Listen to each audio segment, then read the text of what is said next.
இன்றைய தினம் திராவிட முன்னேற்ற கழக அரசு 2026-27 இடைக்கால நிதிநிலை அறிக்கையை இன்றைக்கு சட்டமன்றத்தில் தாக்கல் செய்துள்ளது. கடந்த 5 ஆண்டுகளாக தமிழக மக்களை வாட்டி வைத்த திராவிட மாடல் என்ற பெயரால் நடத்தப்பட்ட ஏமாற்று மாடல் திமுக அரசு தனது கடைசி பட்ஜெட் பேரவையில் தாக்கல் செய்துள்ளது. இன்று காலை நாங்கள் தமிழ்நாடு சட்டமன்றத்தில் மாபெரும் காதுகுத்து விழா அழைப்பதிலை அனைத்து ஊடகங்களுக்கும் அளித்திருக்கின்றோம். அதை நீங்கள் பார்த்திருப்பீர்கள். எந்த அளவுக்கு இந்த அரசு மக்களுக்கு காதுகுத்து என்பதை நாட்டு மக்கள் அறிய வேண்டும் என்பதற்காக இந்த அழைப்புதலை உங்களிடம் கொடுத்திருக்கின்றோம். நீங்கள் மக்களிடத்திலே கொண்டு போய் சேர்ப்பது உங்களுடைய கடமை என்று அன்போடு இந்த நேரத்தில் கேட்டுக்கிறேன். 2021ஆம் ஆண்டு திராவிட முன்னேற்ற கழகம் சட்டமன்ற பொதுத் தேர்தலும் போது 525 அறிவிப்புகள் வெளியிட்டாங்க. இதுவரைக்கும் 4 ஒரு அறிவிப்பு கூட நிறைவேற்றவில்லை. அதில் முக்கியமான பல அறிவிப்புகள் இன்றைக்கு அரசு ஊழியர்களுக்கு பழைய ஓய்வு திட்டத்தை நிறைவேற்ற என்று சொல்லி, ஆனால் அதுக்கு மாறாக பங்களிப்பு ஓய்வு திட்டத்தை தான் அறிவிச்சிருக்கிறாங்க. அரசு ஊழியர்களையும் இந்த அரசு ஏமாற்றி விட்டது. அதோடு பல துறைகளில் பணிபுரிகின்ற அலுவலர்களுக்கு பல்வேறு உறுதிமொழிகளை அளித்தார்கள். சத்துணவு அமைப்பாளருக்கு வாக்குறுதி கொடுத்தாங்க, நிறைவேற்றல. பகுதி நேர ஆசிரியர்களுக்கு வாக்குறுதி கொடுத்தாங்க, நிறைவேற்றல. செவிலியருக்கு வாக்குறுதி கொடுத்தாங்க, நிறைவேற்றல.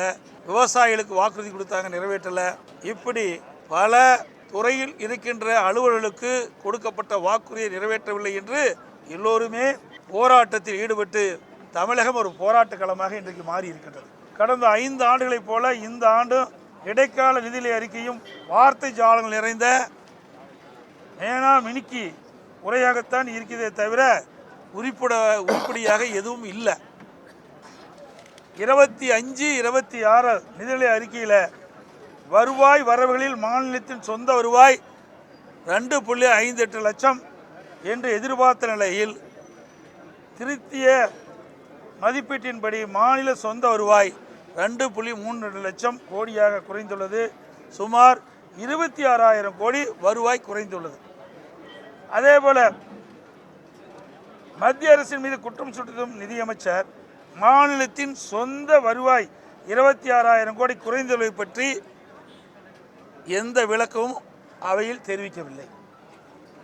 வரவு செலவு 2025-26ஆம் ஆண்டு 66,753 கோடி செலவிடப்படும் என்று கணித்த நிலையில் திருத்திய மதிப்பீட்டில் இதுவரை 51,442 கோடியாக, அதாவது சுமார் 15,000 கோடி குறைந்துள்ளதற்கு நிதியமைச்சர் எந்த காரணத்தை கொண்டு விளக்கவில்லை.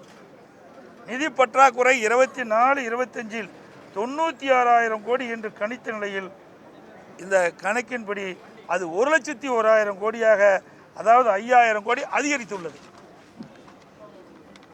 2025-26ஆம் ஆண்டு 1,08,000 கோடியாக நிதி பற்றாக்குறை இருக்கும் என்று கணிக்கப்பட்ட நிலையில் திருத்திய மதிப்பீட்டில் இது 1,24,000 கோடியாக உயர்ந்துள்ளது. அதாவது நிதி பற்றாக்குறை சுமார் 16,000 கோடி அதிகரித்துள்ளது. 2026-27 இடைக்கால பட்ஜெட்டில் நிதி பற்றாக்குறை 1,22 லட்சம் கோடியாக இருக்கும் என்று குறிப்பிட்ட நிலையில் திருத்திய மதிப்பீட்டில் கண்டிப்பாக இது உயரும். இந்த ஆண்டு நடப்பாண்டு 2026-27 1,22,000 கோடி பற்றாக்குறைக்கு சொல்கிறாங்க. திருத்திய மதிப்பீடு இன்னும் குறை இருக்குது. இவ்வாறு நிதி பற்றாக்குறை அதிகரித்து கொண்டே சென்றால் அதை ஈடு செய்ய மக்கள் மீது வரிச்சுமை மற்றும் கடன் வாங்கும் அளவு கூடும். இது மாநில வளர்ச்சிக்கு உகந்ததல்ல. திரு ஸ்டாலின் ஆட்சிக்கு வந்தவுடன் திரு ரகுராமன் ராஜன் அவர்கள் தலைமையில் நிதி மேலாண்மை குழு அமைத்து மாநில நிதிநிலை சீர் செய்யப்படும் என்று சொன்னாங்க. இதுக்கு ஒரு நிபுணர் குழு அமைச்சாங்க. இந்த நிபுணர் குழு அமைத்த பிறகு தான் அதிக கடன் வாங்கியிருக்கிறாங்க தமிழ்நாட்டில். ஆனால் இன்றைய நிதி நிலைமையோ மாநிலத்தின் கடன் உயர்ந்தும் மக்கள் மீது வரிச்சுமை மற்றும் கடன் சுமை அதிகரித்துள்ள தவிர வேறொன்றும் இந்த அரசில் சாதனை எதுவும் இல்லை. எனவே தான் திரு ஸ்டாலின் இன்றைக்கு நாம் குறிப்பிடுவது பொம்மை முதலமைச்சர், நிதி நிர்வாக திறனற்ற அரசு என்று குற்றம் சாட்டுகிறது. இன்றைய மாநில நிதிநிலை அறிக்கையிலும் வேளாண் துறை நிதிநிலை அறிக்கையும் ஏறத்தாழ சுமார் 5 மணி நேரம் 2 அமைச்சர்களும் உரை நிகழ்த்த தவிர வரவு செலவு திட்டம் பற்றி உருப்படியாக எதுவும் இல்லை.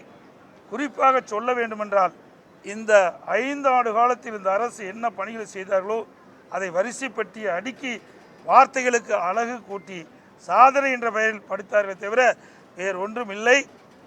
இன்றைக்கு வேளாண் பட்ஜெட் என்று விவசாயிகளை ஏமாற்றுகின்ற ஒரு பட்ஜெட்டை போட்டிருக்காங்க. இந்த பட்ஜெட்டில் பார்த்தீங்கன்னா பல துறைகள் அடங்கி வேளாண் பட்ஜெட். இதில் பால்வளத்துறை, மீன்வளத்துறை, உணவுத்துறை, கூட்டுறவுத்துறை, உள்ளாட்சியில் கிராமப்புற சாலைகள், கால்நடைத்துறை, இப்படி பல துறைகளுக்கு ஏற்கனவே ஒவ்வொரு துறைக்கும் ஒரு மானியம். அது ஒவ்வொரு துறைக்கும் ஒரு அமைச்சர் இருக்கிறாங்க. அந்த அமைச்சர் அப்பப்போ மானிய கோரிக்கை வருகின்ற பொழுது அவருடைய கருத்தை சொல்வார். இதையெல்லாம் உள்ளடக்கி தான் வேளாண்மை துறை. வேளாண்மை துறை என்பது ஒரு தனி துறையாக இருக்க வேண்டும்.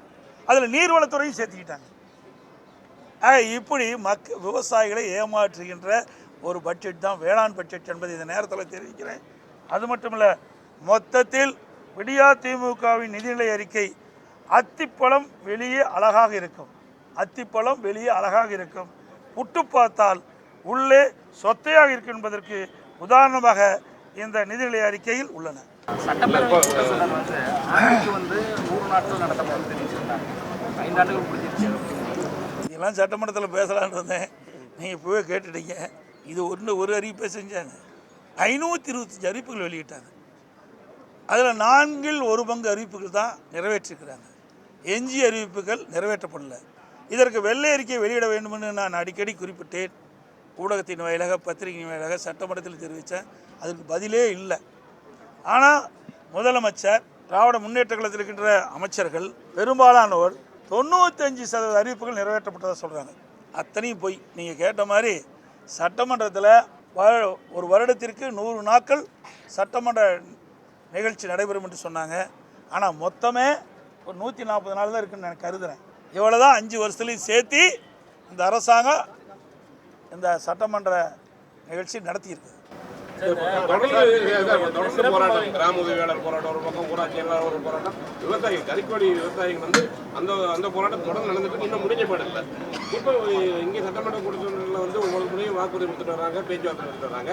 இப்போ நீங்கள் எதிர்கட்சி சார்பாக நீங்கள் வந்து அந்த போராட்டத்தில் ஈடுபடுறவங்களுக்கு வந்து என்ன ஆதரவு தரப்போம்? நான் ஏற்கனவே இது குறித்து சட்டமன்றத்தில் நாங்கள் வந்து கவன ஈர்ப்பு கொண்டு வந்து இந்த அரசுடைய கவனத்துக்கு கொண்டு வந்தோம். அப்படி கொண்டு வந்தோம். இந்த அரசு அந்த கறிக்கோழி வளர்க்கின்ற அந்த விவசாயிகளுக்கு எந்த உதவியும் செய்யலை, எந்த நடவடிக்கை எடுக்கலை.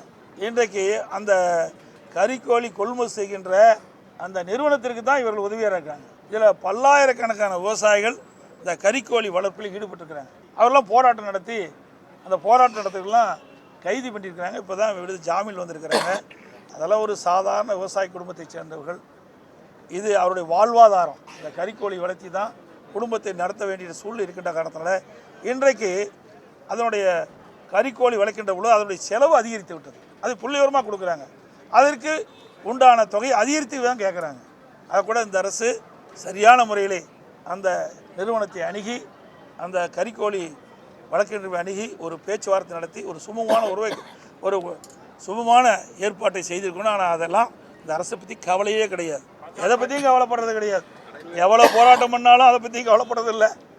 இன்றைக்கி விவசாயிகள் பற்றியும் கவலைப்படுறதில்லை, பொதுமக்களை பற்றியும் கவலைப்படுறதில்லை. ஒட்டுமொத்த மக்களையே பற்றி கவலைப்படாத ஒரே அரசாங்கம் திமுக அரசாங்கம்.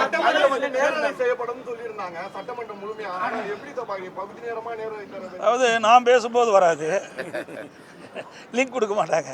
அதையும் பேசும்போது மட்டும் லிங்க் வரும். நான் என்ன கேள்வி கேட்டேன்னு அதை ஒளிபரப்பினா தான் அதற்கு உண்டான பதில் சரியா தவறா என்று மக்கள் புரிந்து கொள்ள முடியும். பல முறை சட்டமன்றத்தில் பேசிட்டோம், நீதிமன்றம் வரைக்கும் போனோம். அங்கேயும் இது வரைக்கும் பெண்டிங்கில் தான் இருக்குது. இன்னும் அதுக்கு முழு தீர்ப்பு கிடைக்கல. அதனால் இதுக்கெல்லாம் விரைவாக விடிவு காலம் வரும். இந்த கூட்டத்தொடரோட இன்னும் இன்றைக்கி அலுவல் ஆய்வுக்குள் நடக்குது, இன்னும் எத்தனை நாள் நடக்குன்னு தீர்மானிப்பாங்க. அந்த நாட்களோட இந்த ஆட்சிக்கு முடிவு கட்டப்படும். மீண்டும் அனைத்து இந்திய அண்ணா திராவிட முன்னேற்ற கழக தலைமை, தேசிய ஜனநாயக கூட்டணி இணைந்து இன்றைக்கு மிகப்பெரிய ஒரு கூட்டணி அமைச்சிருக்கிறோம், வலிமையான கூட்டணி அமைச்சிருக்கிறோம். எங்கள் கூட்டணி நடைபெறுகின்ற சட்டமன்ற பொதுத் தேர்தலில் அதிக இடங்களில் வெற்றி பெற்று அதிமுக ஆட்சி அமைக்கும் என்பதை தெரிவித்து அனைத்து ஊடகங்களுக்கு நன்றி, வணக்கம்.